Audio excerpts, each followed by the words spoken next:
Benefits of diverse workplace. Diversity in the workplace means hiring people from different backgrounds, different races, genders, age, religions, cultures, abilities, and experiences. Kapag ang company po ay mayroong diverse team, it becomes stronger because everyone brings something unique to the table. Ang benefits po nito is isa na po yung the new ideas and perspectives na kung saan nakakatulong po ito sa team sa pag-come up with their creative solutions like a clothing brand with designers sa iba't ibang cultures.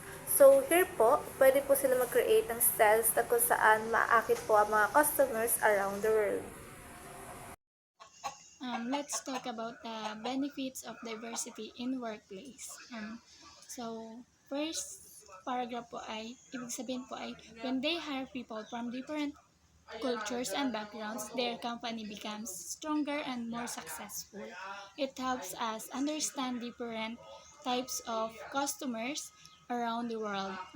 For example nga po is yung Accenture is known as one of the most diverse companies in the world. And it even has a big team in the Philippines with thousands of Filipino workers. So that's a good example of how the diversity can help a company grow globally. So next po ay having a diverse team in the workplace means giving equal chances to everyone, no matter their gender, race, or background. It creates a fair and respectful environment where people feel they belong. Based on a study by Oxford Economics, Norway is one of the best examples because it leads in supporting diversity, especially in gender and ethnicity. Next slide po.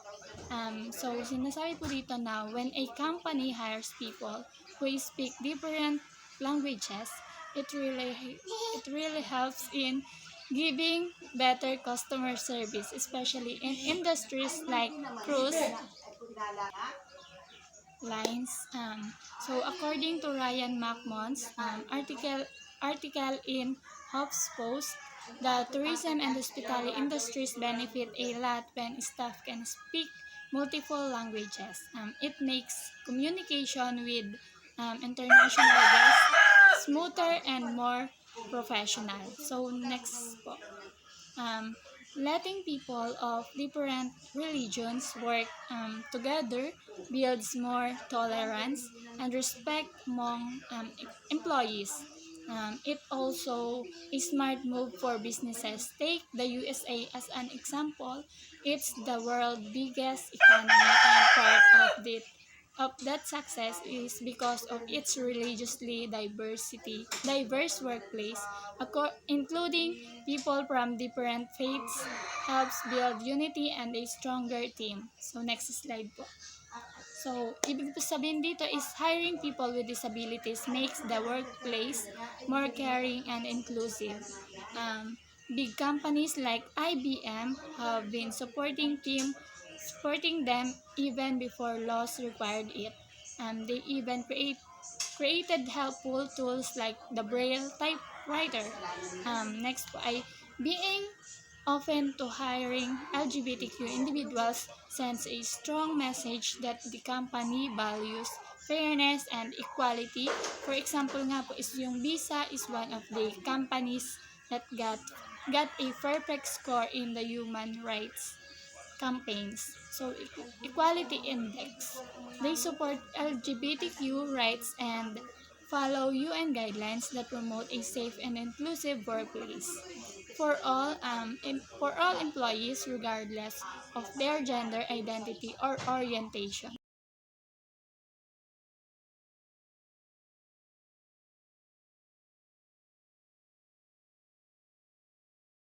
Benefits of multiculturalism. Increase creativity and innovation.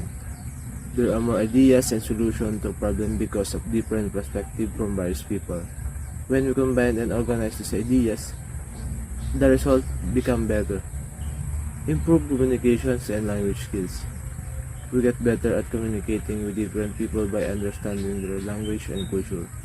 This helps us build good relationship with others.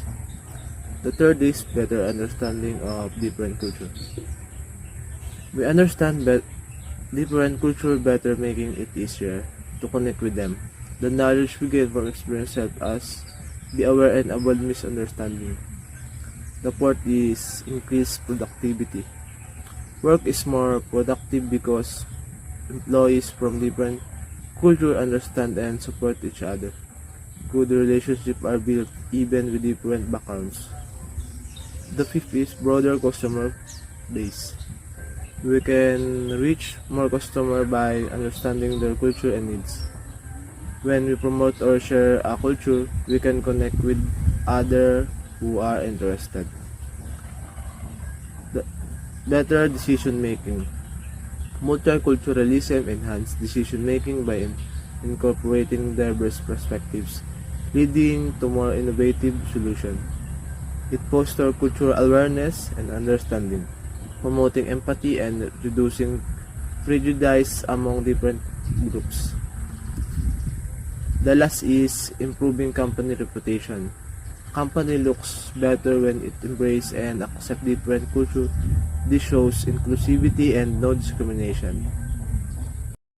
A multicultural workplace brings many benefits including increased creativity, better communication and understanding, improved productivity, access to diverse customers, better decision making, and enhanced company reputation. By valuing diversity, companies can create a more innovative, inclusive, and successful work environment. And last is exposure to new perspectives and learning opportunities. A diverse workplace brings together different backgrounds, leading to new viewpoints, learning chances, and improved team morale. Next is increased innovation and creativity.